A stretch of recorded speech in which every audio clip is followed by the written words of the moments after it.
Hi, I'm Dr. Kevin Brown, and we are here today with my awesome assistant Jed and our great patient Mason, and he has a chipped front tooth, class 4 fracture, something we see all the time in our daily general practice. And so we're here to show how Tokuyama's newest composite, OMNICHROMA and OMNICHROMA Blocker, on a class 4 fracture.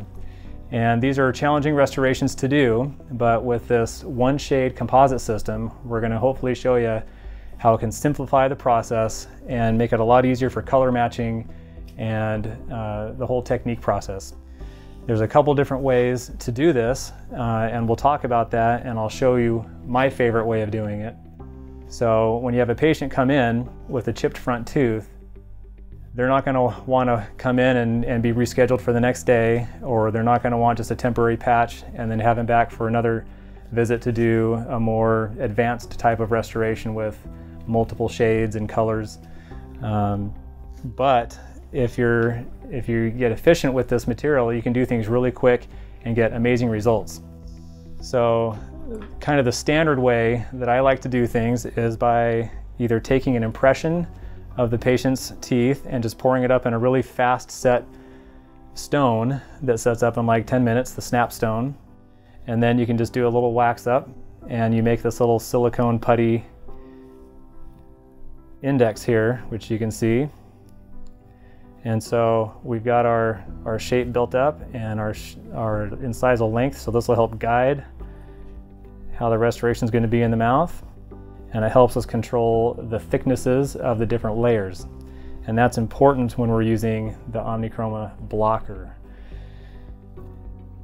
The other way is if you don't have time to take a quick impression and pour it up in stone, then you simply use the silicone putty and you take an impression with the putty of the fractured tooth. And then once that comes out, you can just use a burr with a round burr of some sort, or even a rounded diamond tip.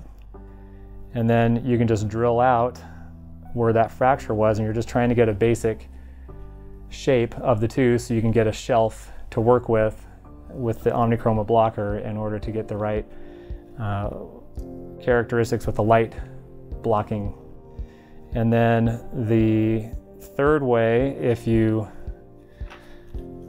would like to try using a mylar strip, you would just hold that on the palatal side of the tooth, and this helps get a general basic guide on the shelf there. This way is a little more challenging in my mind because it's harder to manage the thickness of the material and also to manage the contours. But it still works. Any one of those will work just fine. But trying to just freehand the composite on there is probably the most difficult way to do things, because that's the hardest to try and get the shape and the thickness of the materials where you need them to be. So today I'm just going to illustrate this silicone putty index that helps guide the shape and control the thickness. The tooth has already been prepared, and the way we did it is I just used a really fine grit diamond, and I came across this facial incisal cavo surface margin at about 45 degrees and put a little bevel across here, and then I just wrapped that bevel up onto the facial about 2 to 3 millimeters, and it's an infinity finish line. There's no definable margin here. And then from there I used air abrasion to sandblast most of the surface of the tooth, not the whole thing, but well beyond where I'm anticipating the composite to be. So probably around in this zone here is where you can see it micro etched. Okay, so isolation is key on a restoration like this. We're using the Optrogate lip retractors, keeps things visible. And then we don't want to bond the two teeth together, so we're going to use some Teflon tape, and we'll just stretch that right over tooth number 9. A good little trick is you can just take the two ends and then twist them, and that helps keep it tight up against the tooth. And then you can just trim off the excess so you don't have a little tail flinging out of the way. And that gives us good separation and isolation while we're working. All right, so first step is going to be our tooth shampoo. We'll get some etch, and just like I did with the air abrasion, I'm going to go well beyond my anticipated finish line. And this is totally acceptable. It's not doing anything bad to the enamel. And I want to make sure I'm getting back over onto that lingual incisal finish line. And I just have a butt joint here on the inside. I did not create a chamfer. I just left it how it fractured, and I just used the sandblaster to clean the surface.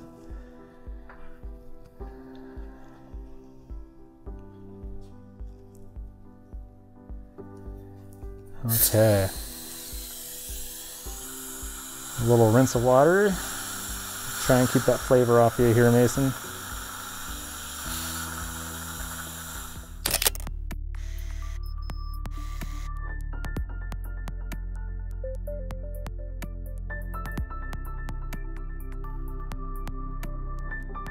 All right, and then for the bonding resin, we're going to use Tokuyama's Universal Bond. And this stuff is really awesome.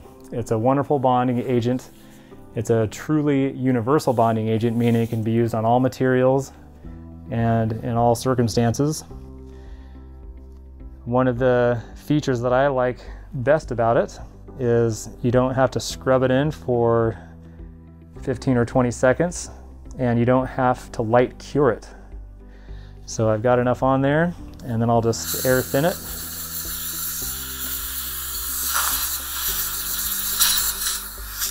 And we can keep working. And one of the advantages of that type of a bonding resin is when you're working in difficult to reach areas or deep interproximal boxes, it's you don't have to worry about the light not being able to reach the resin to cure it. So, all right, so for this first layer, since Mason has some internal characterization here, I'm going to do a little more of a advanced technique where I'm going to use the OMNICHROMA. There we go. And then I'll just use a traditional composite instrument little blade to adapt it up against that lingual part of the putty. And then I'll bring any excess up towards the incisal and wipe it off. Thickness wise, I'm just trying to get this about 1/4 of a millimeter thick. If you're going to measure it, it's very, very thin.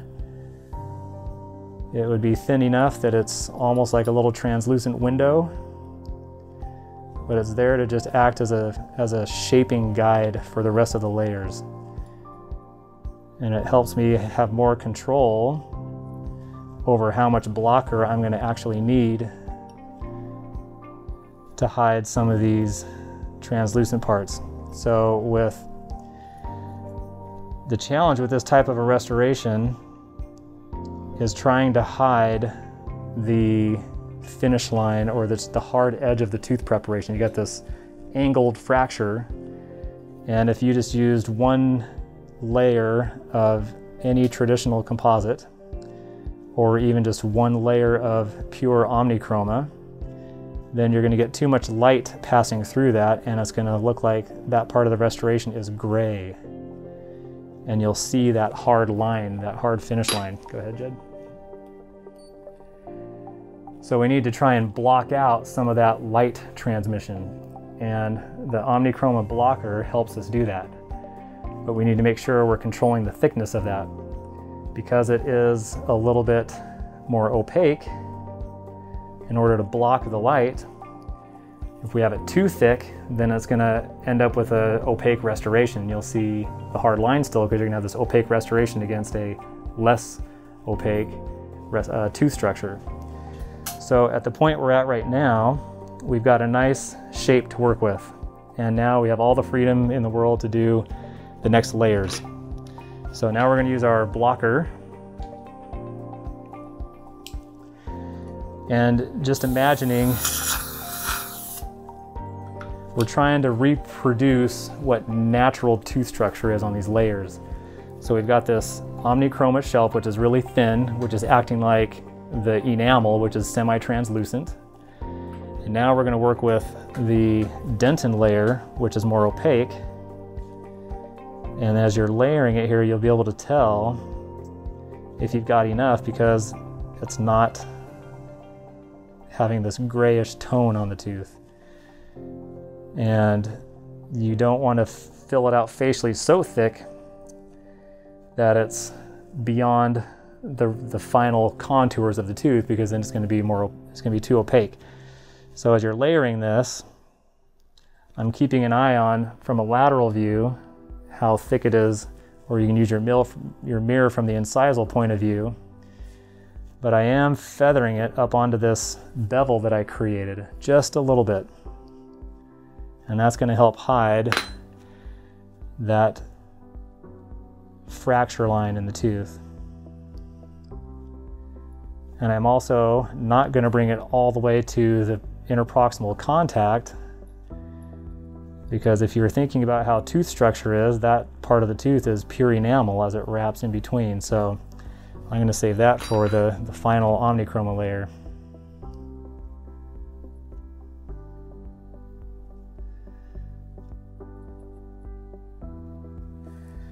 All right, that's looking pretty good. Let's cure that.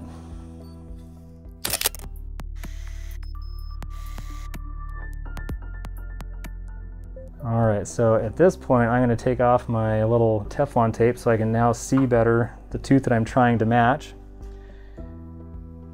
And Mason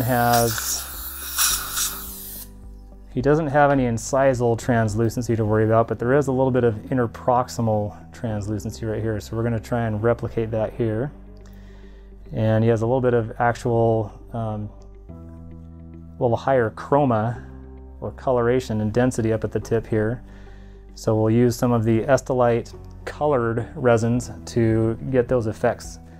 A little bit of blue for the interproximal and a little bit of chroma for the incisal part. But before I do that, I want to put just a super thin layer of the OMNICHROMA again, because the dentin layer, I actually created it, or with the blocker layer. If you saw my instrument, I was creating these little vertical lines in the dentin, or the artificial dentin I was creating there. And so the reason I did that is because it helps scatter the light, just like natural tooth scatters the light. If you were to strip away all the enamel on the tooth, you would find that the dentin has little vertical striations in it. And so by reproducing that, we're recreating nature and reflecting the light the same way the tooth does.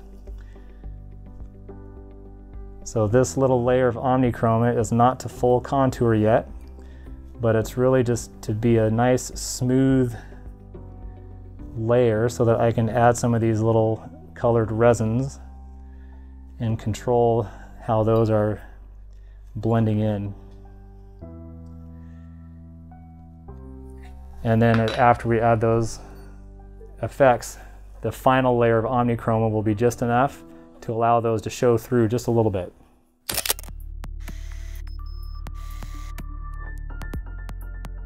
So when I use the Estelite color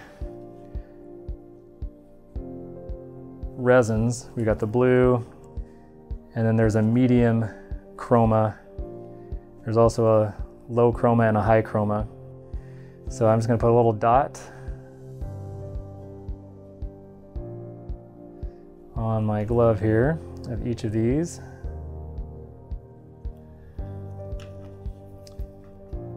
And I'll do the blue first. And I want to be very careful not to overdo it. So we're creating an artificial translucency here, just on this little interproximal area.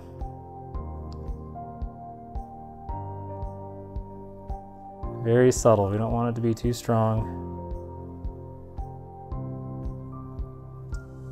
On the camera, on the video part, you probably can't even really see that, but it's very subtle. And then we'll do the medium chroma.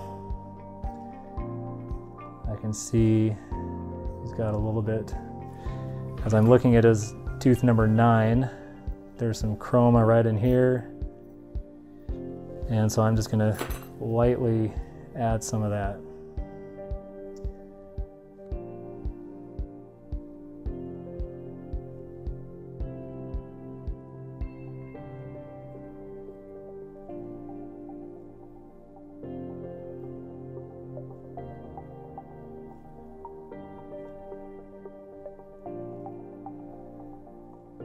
Good.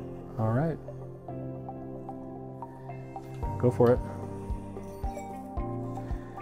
Because these colored resins are pretty intense, if you're not careful and you overdo it, then it'll show through too strongly.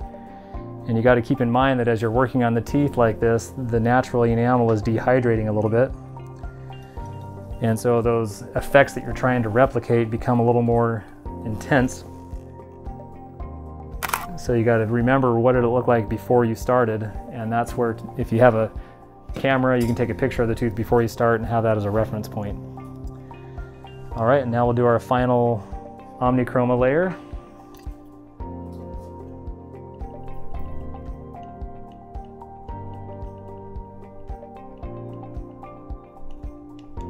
All right. And on this final layer, I'm also going to bring it interproximally and close up the little diastema that's there. And I'm going to feather it beyond the margin of where I think it's going to finish up.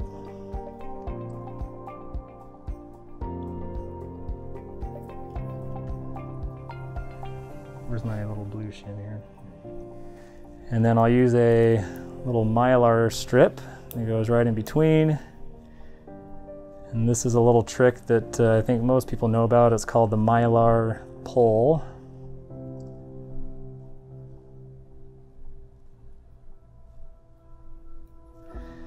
And so you get the composite started, and then you just drag it down interproximally.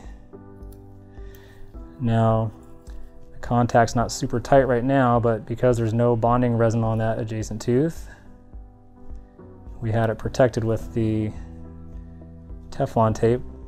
We're totally safe to now just let this composite lightly touch. And then we can just use our interproximal strips to break the contact without opening it up.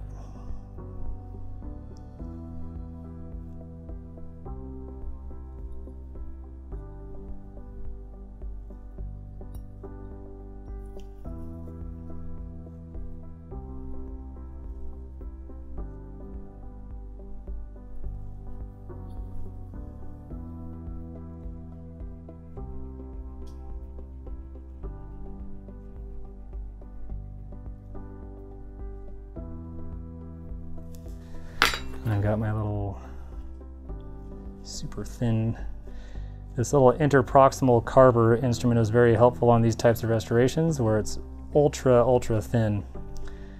It's just like a flimsy little blade. It's very thin, so you can work it in between here very easily. And this tooth is a little bit shorter in the beginning, so we're going to leave it shorter and not try to build it up. There you go.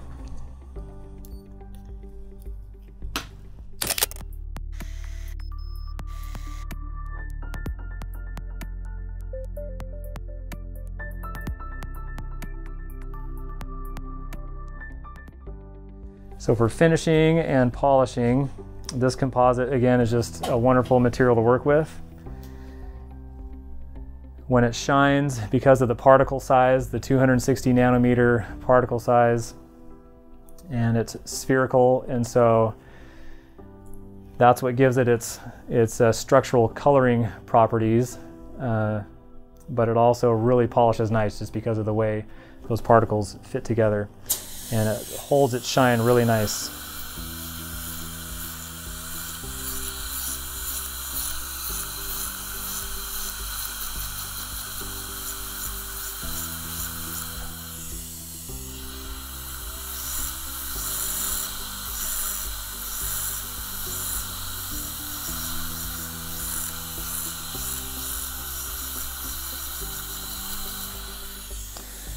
I always start by using a coarse disc to get the initial outline form.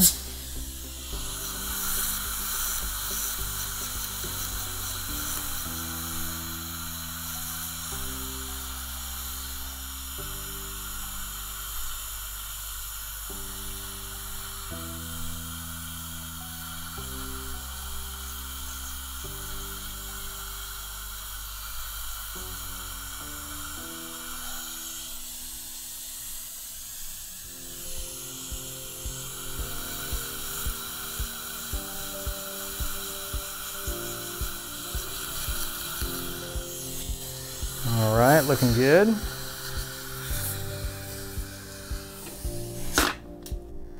We'll make sure that this contact is open. There it goes. And we'll use our little IPR strip to make sure that's a nice smooth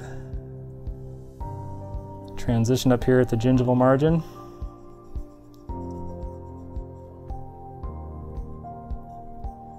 Sorry, Mason, I know that feels real awesome right there.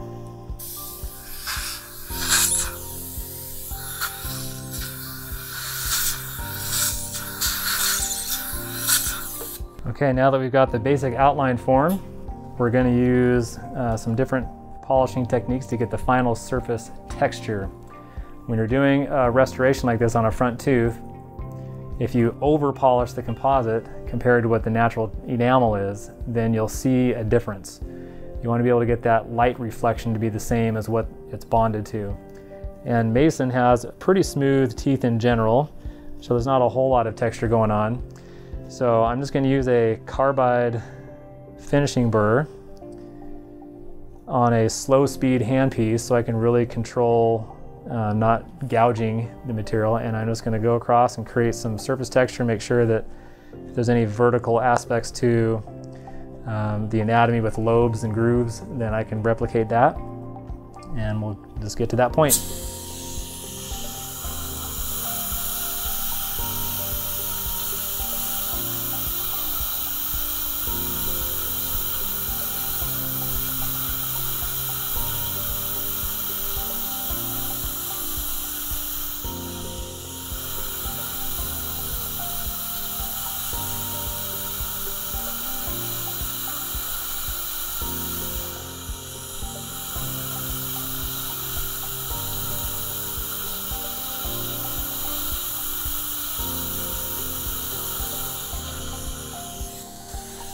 It's also a very safe way to obtain the texture when using it on a slower hand speed or a slower spinning handpiece, so that you're not ruining the enamel as well. So this just goes right across the natural enamel without doing anything, just kind of bumps right across it, but it's doing what we need to on the composite.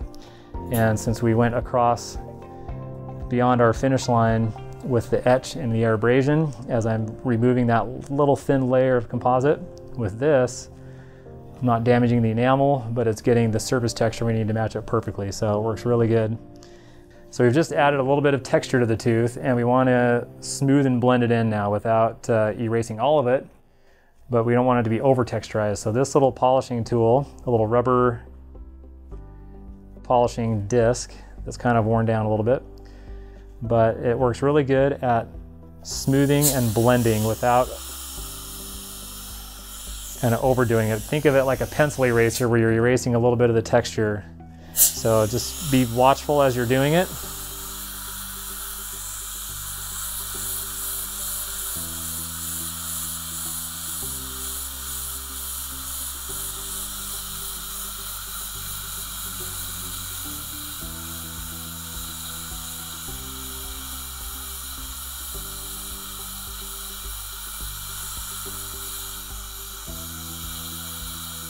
There we go. So the texture looks really good at this point. It just doesn't have the shine we need. And so when you look at a composite, you want it to have the right kind of a shine. If you overshine it, it's not gonna blend in with the tooth structure, with the enamel. So this polishing brush, it's a silicone impregnated stiff bristled brush, so it gets into the little textures that you create without erasing. but it also shines the composite and the enamel at the same level, so they really blend seamlessly.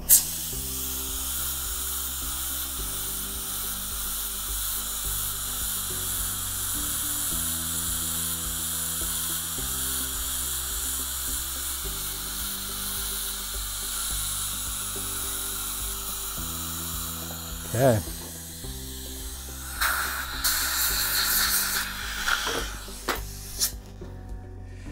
So just through the video camera, you can see that we've got enough blocker there that it doesn't let any light show through. The natural enamel has dehydrated a little bit, so we might need to wait a couple hours for things to rehydrate, and we'll see that it just blends in seamlessly. So let's get our final picture here.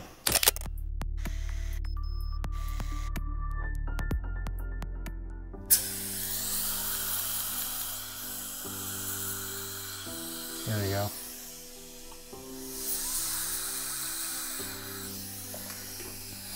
I don't know if I adjusted the bite on the inside yet, did I?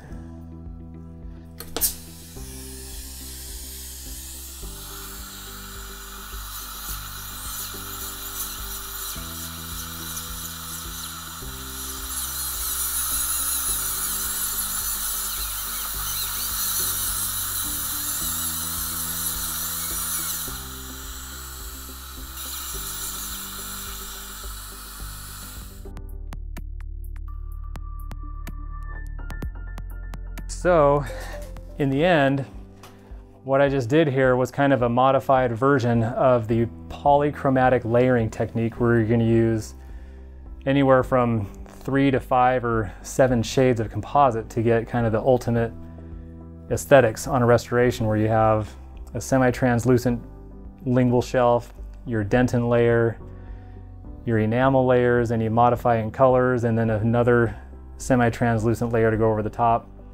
That creates a natural translucency effect where you don't have to use the colors as much, the Estelite color modifiers, but that takes a lot of time. In most practices, if you're using insurance, you're not going to get reimbursed well for those types of restorations, and so if you're going to invest a lot of time into those and not get compensated, that's very frustrating. So if you can have a material that blends in perfectly with the tooth every time, then you can keep your overhead costs down with keeping 10 different colors of composites on the dentin shades, the enamel shades, the translucent shades, and you can simplify it down to just 2. And on an exceedingly challenging restoration like this, to make it look really good with only 2 composites, I mean, that is just almost unheard of. It's incredible how this material works. So even just now with the tooth dehydrated, you can see just how nice that blends in. And when the tooth rehydrates and it's within the framework of his lips, it's just going to be perfect. And knowing that he can keep that for a long time if the color of the tooth changes, and I don't have to replace it again in the future because it's not matching in color, I don't know what gets better than that. That's just awesome. So hopefully this has been a helpful tutorial on a little more advanced technique on layering this composite, where you can do it very basically with 1 shade and get a great result. But if you want to get really, really good results, very predictable results, then you use a silicone putty backdrop and you layer it the way we illustrated here, and you'll just get amazing results every time.